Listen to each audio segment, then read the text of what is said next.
ጦሩ ሙሉ በሙሉ ከትግራይ ለቆ ወጣ የሚባለው ጉዳይ አዲስ መነጋገሪያ አጀንዳን ከፍቷል። በዚሁ ዙሪያ በትግራይ በኩል የተባለ ነገር አለ። በኦሮሚያ ክልል አዲስ ውጊያ ገርሽቷል። ውጊያውን ተከትሎ የስልክ አገልግሎቶች የተቋረጠባቸውና እንቅስቃሴ ገደብ የተጣለባቸው አካባቢዎች ስለመኖራቸው ተሰምቷል። ህወሓት ከኤርትራ ጋር ግንኙነት ለማድረግ ፈቃድ አያስፈልገንም ብሏል። የህወሓት ከፍተኛ አመራሩ በዚህ ጉዳይ ማብራሪያ ሰጥቷል። ትራምፕ ከአውሮፓ ህብረት ጋር የተጀመረው የድርድር ሂደት የትም ሊደርስ አልቻለም ብለዋል። ትራምፕ ከቀጣይ ወር መጀመሪያ አንስቶ አስቀድመው ጥለውት ከነበረው ታሪፍ እጥፍ 50% ታሪፍ ሊጥሉ መሆናቸው ተሰምቷል። ኤርትራ ዛሬ በዓል ላይ ናት። የሀገሪቱ 34ኛ ዓመት የሀገርነት ምስረታ ዕለት ነው። የፕሬዝዳንት ኢሳያስ ንግግር ይጠበቃል። ሞቃዲሾ ከባድ ጭንቀት ውስጥ ወድቃለች። አልሸባብ የሶማሊያን ዋና ከተማ ከበባ ውስጥ አስገብቷል። የሶማሊያ ጦርና አልሸባብ እጅግ ከባድ ፍልሚያ እያደረጉ ሲሆን አልሸባብ ዋና ዋና መንገዶችን በመቆጣጠር ከተማዋን አስጨንቋል። በዚህ ምክንያት የፕሬዝዳንት ሐሰን ሼክ መሐመድ መንግስት ከባድ አደጋ ውስጥ መግባቱ ተነግሯል። ቻናላችንን ላይክ፣ ሼር እና ሰብስክራይብ በማድረግ ቤተሰባችን ይሁኑ እያልን በዝርዝር መረጃዎቻችን እናምራ።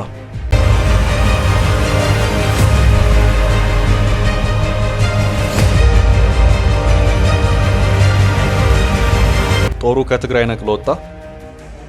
ጦሩ ትግራይን ለቆ ወጣ የሚለው መረጃ በስፋት ሲሰራጭ ቆይቷል።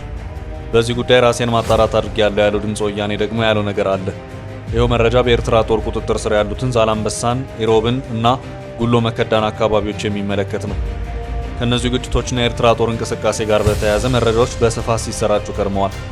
በዚህም በሰሞኑ አብዝተው ሲሰራጩ ከታዩት መረጃዎች ጋር በተያያዘም በትግራይ ኤርትራ ጦር ጉዳይ በስፋት እያነጋገረ ይገኛል። የትግራዩን የ2 ዓመታት ጦርነት ተከትሎ በትግራይ የተወሰኑ ግዛቶችን እንደተቆጣጠረ የቀረው የኤርትራ ጦር በተለይም ደግሞ የኢሮብ፣ ጉሎ መከዳና ዛላምበሳ የሚባሉትን የትግራይ ምስራቃዊ ግዛቶች እንዲሁም አወዛጋቢዋን ባድመን ሳይቀር በእጁ አስገብቶ ይገኛል። ጦሩ በጥልቀት ገብቶ የኢትዮጵያን ግዛት ቢቆጣጠርም እስከዛ ነው ሊባል የሚችል መፍትሄ ሊገኝ አልቻለም። የኤርትራ ጦር ከተቆጣጠራቸው የኢትዮጵያ ግዛቶች ለቆ እንዲወጣ በአሜሪካና ሌሎች ሀገራት ጭምር ተደጋጋሚ ማሳሰቢያ ቢሰጥም ዛሬም ድረስ የታየ ለውጥ የለም። ሰሞኑን በትግራይ ትኩረታቸውን አድርገው የሚሰሩ የተለያዩ የማህበራዊ ሚዲያዎች የኤርትራ ጦር ከተቆጣጠራቸው የትግራይ ምስራቃዊ ግዛቶች ለቆ የወጣ መሆኑን ቢገልጹም ድምጽ ወያኔ አካሂጃለሁ ባለው ማጣራት መረጃው ፈጽሞ ሐሰት ነው ብሏል። አካባቢውን ለቆ የወጣ ምንም አይነት የኤርትራ ጦር እንደሌለ አረጋግጫለሁ ሲልም አስታውቋል።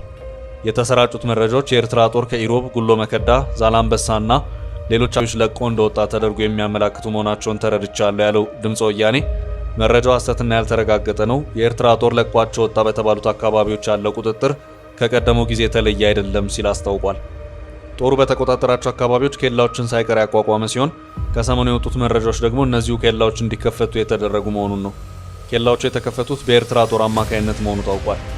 ይህም የኬላዎች መከፈት ከፌዴራሉ መንግስት ጋር የሚያገናኝ ሆኖ አልታየም። አሁን በስራ ላይ ባለው የኢትዮጵያ ህገ መንግስት መሰረት ከኢትዮጵያ ጎረቤት ሀገራት ጋር ያለውን ድንበር የመጠበቅ የመክፈትም ሆነ የመዝጋት ኃላፊነቱና ስልጣን ያለው የፌዴራሉ መንግስት ነው። ሆኖም ይህ ባልሆነበት ሁኔታ ግን የኤርትራ ጦር በኢትዮጵያ ግዛት ውስጥ ገብቶ የራሱን ኬላ ከማቋቋም ባለፈ በዚያው በትግራይ አቅጣጫ ኬላዎቹን እየከፈተና እየዘጋም ነው። ከሰሞኑ የኬላዎቹ መከፈት ጋር በተያያዘ በዚሁ የትግራይና የኤርትራ አቅጣጫ እንቅስቃሴዎች በርከት ብለው መታየታቸው የተነገረ ሲሆን ይህንኑ ነጻ የመሰልን እንቅስቃሴ የተመለከቱ አንዳንድ ሰዎች የኤርትራ ጦር ከያዛቸው አካባቢዎች ለቆ ወጥቷል በማለት በተለያዩ ማህበራዊ ሚዲያዎች መረጃዎችን ያሰራጩ ሲሆን ድምጽ ወያኔ በአካባቢው ያሉ ሰዎችን ደውዬ አነጋግሬያለሁ በማለት ባሰራጨው መረጃ ደግሞ የኤርትራ ጦር ከያዛቸው አካባቢዎች ፈጽሞ አልወጣም፣ የሆነው ነገር የኬላ መከፈት ብቻ ነው ሲል አስታውቋል።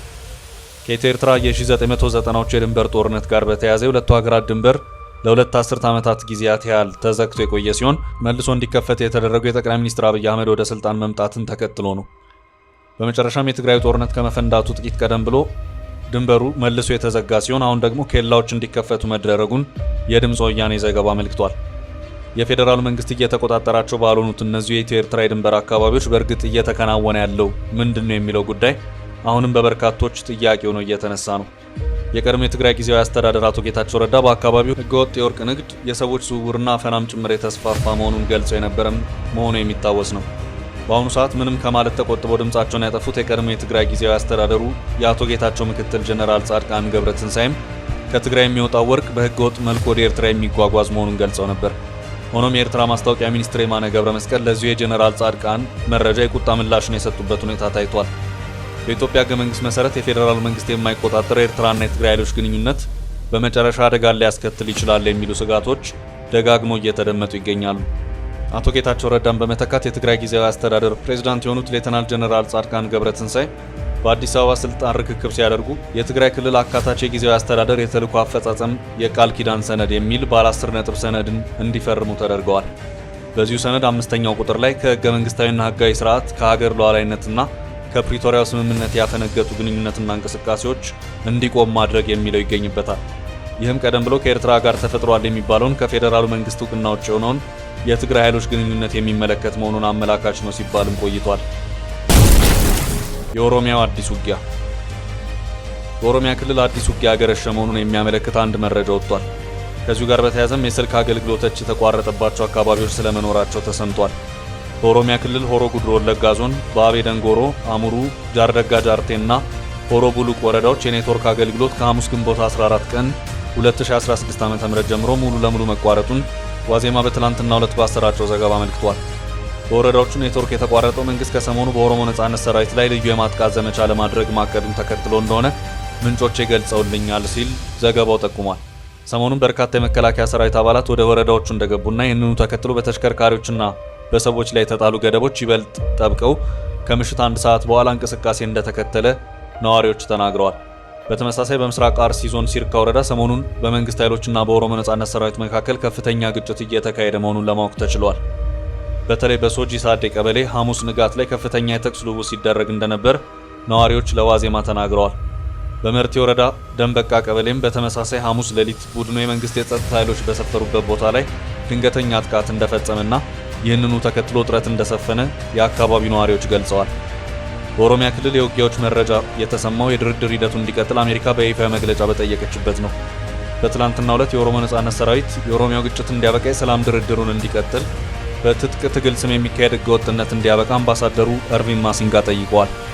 በሌላ በኩል በመንግስትና በኦነግ መካከል ከዚህ ቀደም 2 ጊዜ ያክል ድርድር ተካሂዶ ያለ ስምምነት መጠናቀቁ ይታወቃል። በመንግስትና በኦሮሞ ነጻነት ሰራዊት ኦነግ ሸኔ መካከል ለመጨረሻ ጊዜ በተካሄደውና ለ2 ሳምንታት በቆየው የሰላም ድርድር ያለ ውጤት መበተኑ መገለጹ አይዘነጋም። መንግስት ለድርድሩ መክሸፍ ተጨባጭ የድርድር አጀንዳ አላቀረበም ያለውን ቡድኑን ተጠያቂ አድርጓል። የኦሮሞ ነጻነት ሰራዊት በበኩል ኦሮሚያን የማስተዳደር ስልጣንን በተመለከተ ያቀረበውን እቅድ መንግስት እንዳልተቀበለው ገልጿል። ህወሓት ስለ ኤርትራው ግንኙነት። ህወሓት ከኤርትራ ጋር ግንኙነት ለማድረግ ፍቃድ አያስፈልገንም ብሏል። የህወሓት ከፍተኛ አመራሩ በዚህ ጉዳይ ማብራሪያ ሰጥቷል። የህወሓት የሥራ አስፈጻሚ ኮሚቴ አባሉና የቀድሞ የትግራይ ክልል ምክትል ፕሬዝዳንት የነበሩት ዶክተር አብርሃም ተከስተ ከጎረቤት ህዝቦች ጋር ስለሚኖረን ግንኙነት በተመለከተ ምንም የሚያሳስበን ነገር የለም፣ ሰላም ነው የምንፈልገው ሲሉ ለህወሓት ይፋዊ ልሳን ወይን ሚዲያ በሰጡት ቃል አመልክተዋል። ዶክተር አብርሃም ተከስተ በሰሜኑ ጦርነት ወቅት በዶክተር ደብረጽዮን ገብረ ሚካኤልና በጄኔራል ታደሰ ወረደ መዝገብ ተከሰው በእስር ላይ ከነበሩ የህወሓት ሲቪልና ወታደራዊ አመራሮች አንዱ ናቸው። የሰላም ስምምነቱን ተከትሎ ከ2 ዓመታት በፊት የህወሓት ሥራ አስፈጻሚ ኮሚቴ አባል የሆኑት ወይዘሮ ኬሪያ ኢብራሂም፣ ዶክተር አብርሃም ተከስተና ዶክተር አዲስ ዓለም ባሌማ ከእስር መፈታታቸው ይታወቃል። አሁን ላይ ህወሓት ከኤርትራ ጋር በሚስጥር ግንኙነት እያደረገ ነው በሚል ተከታታይ ክሶችን እየቀረቡበት የሚገኝ ሲሆን ከፍተኛ አመራሩ በዚህ ጉዳይ ላይ ማብራሪያ ሰጥተዋል። የነ ደብረጽዮን ህወሓት ስለሚኖረን ግንኙነት በተመለከተ ምንም የሚያሳስበን ነገር የለም፣ ሰላም ነው የምንፈልገው፣ ከኤርትራ፣ ከአፋር፣ ከአማራ፣ ከአገው፣ ከሱዳን ወዘተ ጋር ሰላማዊ ግንኙነቶችን ለማድረግ የማንንም ፍቃድ አንጠይቅም፣ ከኤርትራ ጋር የጀመርነውን የህዝብ ለህዝብ ግንኙነት አጠናክረን እንቀጥላለን ሲሉ ገልጸዋል። ይህ በእንዲህ እንዳለ ህወሓት ከ2 ቀናት በፊት ባጋራውና ለዓለም አቀፉ ማህበረሰብ ይድረስልኝ ባለው ሰነዱ ህወሓት ከሁሉም አጎራባች ክልሎችና ሀገራት ጋር ሰላማዊና ገንቢ ግንኙነቶችን በተከታታይ እንዳደረገ ገልጿል። ማንኛውም አለመግባባቶች ወይም ልዩነቶች በውይይት በጋራ መከባበርና የተቀመጡ ደንቦችን በማክበር መፍታት እንዳለባቸው በማመኑ የኤርትራው ግንኙነት በዚህ መሰረት መከናወኑን አንስቷል። ከኤርትራ ጋር የተደረገ ምስጢራዊ ስብሰባና ወታደራዊ ቅንጅት ነው በማለት የፌዴራል መንግስት በቅርቡ የተሰራጨው ወንጀላ ሙሉ በሙሉ መሰረተ ቢስና በማንኛውም ተጨባጭ ማስረጃ ያልተደገፈ ነው ሲል ህወሓት አጣጥሎታል። በሌላ በኩል የህወሓት የፕሮፓጋንዳ ድምጽ የሆነው ስታሊን አስመራ በማምራት ከፕሬዝዳንት ኢሳያስ አፈወርቂ የቅርብ ሰዎች ጋር ሲመክር የሚያሳዩ ተንቀሳቃሽ ምስሎች እያነጋገሩ ይገኛሉ። በጄኔራል ታደሰ ወረደ የሚመራ የትግራይ ክልል ጊዜያዊ አስተዳደር ከስታሊን አስቀድሞ በኢትዮ ኤርትራ ድንበር በኩል የተደረገን ስብሰባ በተመለከተ ይፋዊ መግለጫ ያወጣ ሲሆን መንግስት የሌለ የሚያስመስልና ህግ አለብኝነትን የሚጋብዝ እንቅስቃሴ አደገኛ ተግባር ነው ብሏል። እንዲህ አይነት ተግባር በማንኛውም ሁኔታ ተቀባይነት የሌለው መሆኑ ሊታወቅ ይገባል ያለ ሲሆን ማንኛውም ዜጋ ህግና ስርዓት አክብሮ እንዲንቀሳቀስ አሳስቧል። ኤርትራ በዓል ላይ ናት። ኤርትራ ከኢትዮጵያ በመገንጠል ነፃ ሀገር ነኝ ያለችበት ግንቦት 16 ቀን በዛሬው ዕለት እያከበረች ትገኛለች። በዓሉን ለማድመቅም ከደቡብ አፍሪካ ዳንሰኞችና ሙዚቀኞች አስመራ እንዲታደሙ ተደርገዋል። በዓሉ ከቀናት በፊት ጀምሮ በተለያዩ የጎዳና ላይ ትርኢቶች ሲከበር የከረመ ሲሆን ዛሬም ዋናው በዓል ሆኖ ማጠቃለያ ይሆናል። ኤርትራ እንደ ሀገር ቆማ ባንዲራዋን ከሰቀለችበት ዕለት ጀምሮ ሀገሪቱን በፕሬዝደንትነት እየመሩ ያሉት ኢሳያስ አፈወርቂ አሁንም ለ34ኛ ጊዜ የበዓሉን ንግግር ያደርጋሉ ተብሎ ይጠበቃል። የአስመራ ጎዳናዎች በሀገሪቱ ባንዲራ አሸብርቀዋል። ቀደም ባሉት ጊዜያት በዓሉን ለማክበር ከተለያዩ ሀገራት በርካታ የኤርትራ ዲያስፖራዎች ወደ አስመራ ያመሩ የነበረ ሲሆን የአይነቱ እንቅስቃሴ ከዓመት ወደ ዓመት የመቀነስ ሁኔታ እየታየበት መሆኑንም መረጃዎች ያመለክታሉ። ትራምፕ ህብረቱ ላይ ዛቱ። ትራምፕ በአውሮፓ ህብረት ላይ 50% ታሪፍ ጣሉ። የአሜሪካው ፕሬዝዳንት ዶናልድ ትራምፕ በሶሻል ትሩዝ ላይ ያደረግነው ውይይት የትም ሊደርስ አይችልም፣ በመሆኑም ከጁን 1 ማለትም ከሳምንት በኋላ በአውሮፓ ህብረት ላይ 50% ታሪፍ እንዲጣል ምክረ ሀሳብ አቅርቤያለሁ ብለዋል። ጨምሮም በአሜሪካ ውስጥ የሚሰሩ ወይም የሚመረቱ እቃዎች ላይ ግን ምንም አይነት ታሪፍ እንደማይጣል ማስታወቃቸውን ዘጋርዲያን ዘግቧል። ፕሬዝዳንት ዶናልድ ትራምፕ 50% ታሪፍ ለመጣል የዛቱበት 27 አባላት ያሉት የአውሮፓ ህብረት ከአሜሪካ ጋር ያለው የንግድ ግንኙነት በማስፈራራት ላይ የተመሰረተ መሆን የለበትም ሲል ምላሽ ሰጥቷል። የህብረቱ የንግድ ኃላፊ ማሮስ ሴፍኮቪች ከአሜሪካ ጋር ያለው የንግድ ስምምነት በአክብሮት ላይ እንዲመሰረት ቁርጠኛ ነን ብለዋል። የአሜሪካው ፕሬዝዳንት ዶናልድ ትራምፕ ከአውሮፓ ህብረት ወደ አሜሪካ በሚገቡ ማናቸውም እቃዎች ላይ 50% ታሪፍ ለመጣል መዛታቸውን ተከትሎ ነው ይህ ምላሽ ከህብረቱ የተሰማው። የአውሮፓ ህብረትና የአሜሪካ ንግድ ግንኙነት ወደር የለሽ ነው፣ ይህም በጋራ መከባበር መመራት እንጂ በማስፈራሪያ ላይ የተመሰረተ መሆን የለበትም ሲል ህብረቱ አሳስቧል። አልሸባብ ሞቃዲሾ ሙሉ ለሙሉ ከበባ ውስጥ አስገባ። አልሸባብ ከቅርብ ጊዜ ወዲህ በከፈተው አደገኛ ማጥቃት የሶማሊያን ጦር እየፈረካከሰው ነው ተብሏል። የሞቃዲሾው ጦር ባለፉት 3 ዓመታት በከባድ መስዋዕትነት የተቆጣጠራቸውን አካባቢዎች በሙሉ ለሽብር ቡድኑ እያስረከበ ወደ ኋላ በመሸሽ ላይ ይገኛል። አልሸባብም ዋና ከተማውን ሞቃዲሾን ከበባ ውስጥ አስገብቶ ይገኛል። የሶማሊያ መገናኛ ብዙሃን ጥቃቱ የደረሰው በፕሬዝዳንት ሐሰን ሼክ መሐመድ እና በፖለቲካ ተቀናቃኞቻቸው መካከል የተፈጠረው አለመግባባትን ተከትሎ ለሶማሊያ አፍሪካ ህብረት ተልዕኮ ዓለም አቀፍ ድጋፍ እያሽቆለቆለ በመምጣቱ እንዲሁም በብሔራዊ ጦር ሰራዊት ውስጥ ያለው ደካማ አደረጃጀት በመኖሩ ነው ብለዋል። ሶማሊያ ከኢትዮጵያ ጋር የገባችበት ውጥረትም ለቡድኑ ማንሰራራት ሌላኛው ምክንያት ነው ተብሏል። አልሸባብ አሁን ላይ ዋና ትኩረቱን ሞቃዲሾ ላይ ያደረገ ሲሆን ቡድኑ ዋና ከተማውን የሚቆጣጠር ከሆነ የሶማሊያ ጉዳይ ሊያበቃ ይችላል ተብሏል። ራስ ገዝ የሆኑ ሶማሌላንድ፣ ጁባላንድ እና ፑንትላንድን ጨምሮ ሁሉም ራሳቸውን የቻለው ሀገር እስከ መሆን ሊደርሱ ይችላሉም ተብሏል። አልሸባብ በዋነኝነት ከባድ የተባለውን ማጥቃት የከፈተው ካለፈው የካቲት ጀምሮ ሲሆን ደቡብና ማዕከላዊ ሶማሊያ ውስጥ በርካታ ቦታዎችን መያዝ ችሏል። የያዛቸው አካባቢዎች የዋና ከተማ ሞቃዲሾ አጎራባች የሆኑትን ክልሎች ነው። የሶማሊያን ጦር የሚደግፉት የአሜሪካ የቱርክና የኢትዮጵያ አየር ኃይሎች ተደጋጋሚ አየር ድብደባዎች ቢያደርጉም አልሸባብ ግን ማንሰራራቱን ቀጥሏል። ቡድኑ ከተሞችን የሚያገናኙ መንገዶችን የቆረጠ ሲሆን የጦር መሳሪያ የጫኑ ተሽከርካሪዎችን ወደ ሞቃዲሾ ለማስገባት የሚያስችሉ ድልድዮችንም አልሸባብ ይዟል። በዚህ ምክንያት ሞቃዲሾ ከባድ ጭንቀት ውስጥ ወድቃለች። በቅርቡ አልሸባብ በሞቃዲሾ ከባባድ አጥፍቶ ጠፊ ጥቃቶችን የፈጸመ ሲሆን ከዚህም በተጨማሪ ፕሬዝዳንቱን ያጀቡ መኪኖች ላይ ጥቃት አድርሷል። የሞቃዲሾ መንግስት በአሁኑ ሰዓት ለከባድ አደጋ እየተጋለጠ ነው ተብሏል። በአልሸባብ ከባድ ጥቃት ከደረሰባቸው አካባቢዎች አንዱ መካከለኛው ሸበሌ ሲሆን እስከ ሚያዝያ 16 ድረስ ለሰራዊቱ ዋና የሎጂስቲክስ ማዕከል ሆና ያገለገለችውን አዳኒ አባልን ጨምሮ በርካታ መንደሮችን እንዲሁም ከተሞችን በቁጥጥር ስር ማድረግ ችሏል።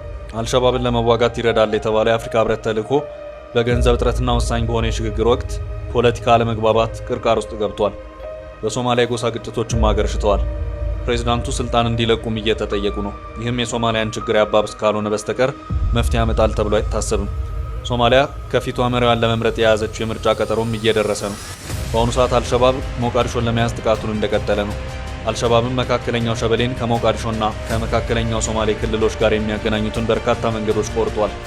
ከእነዚህም መካከል የክልሉን ዋና ከተማ ጆሃርና የባላድ ከተማን የሚያገናኘውን ዋና መንገድ ይገኙበታል። ይህ መንገድ ሞቃዲሾን ከመካከለኛው ሸበሌ፣ ሂራንና ጋልጉዱድ ከሚገኙ በርካታ ከተሞች ጋር ያገናኛል። አሁን በመንግስት ቁጥጥር ስር የሚገኙት እንደ ጆሃርና ማሃዳይ ያሉ ዋና ዋና ከተሞች መንገዶቻቸው በታጣቂ ቡድኑ ቁጥጥር ስር ወድቆ ስጋት ውስጥ ገብተዋል። አልሸባብ የጭነት መኪናዎች የሸበሌ ወንዝን አቋርጠው ወደ ሞቃዲሾ ለመግባትና ለመውጣት የሚጠቀሙባቸውን በታችኛው ሸበሌ፣ አውድግሌ፣ ባሪሬ፣ ሳቢድና አኖሌ የሚገኙ ቁልፍ ድልድዮችንም ተቆጣጥረዋል። የኡጋንዳ መከላከያ ሚኒስትር ጃኮብ ማርከንሰን ሳቦዝ በሚያዝያ 25 በካምፓላ የኤዩሶም ጦር አባል ሀገራት ሚኒስትሮች ባደረጉት ስብሰባ የአልሸባብ ዳግም ማንሰራራት በአፍሪካ ቀንድ ላይ ከባድ ስጋት መሆኑን አስጠንቅቀዋል። የምስራቅ አፍሪካ የልማት በይነ መንግስታት ባለስልጣን ኢጋድ እንዳለው ኤዩሶም አልሸባብን ለመቋቋም 8000 ተጨማሪ ጦር ያስፈልገዋል። በአውሮፓውያኑ 2012 አንስቶ ኢትዮጵያ በሶማሊያ የአፍሪካ ህብረት የሽግግር ተልዕኮ አትሚስ አካል ሆና ቆይታለች። የኢትዮጵያና የሶማሊያ መንግስታት በአዲሱ የአፍሪካ ህብረት የድጋፍና የማረጋጋት ተልዕኮ ኤዩሶም ውስጥ የኢትዮጵያን ጦር ተሳትፎ የሚያረጋግጥ ስምምነት መፈራረማቸው ይታወሳል። ሆኖም እስካሁን ይህ ኃይል አልሸባብን ደርሶ ሊፋለም አልቻለም። በዚህ ምክንያት ሞቃዲሾ ከባድ ስጋት ውስጥ ወድቃ ትገኛለች።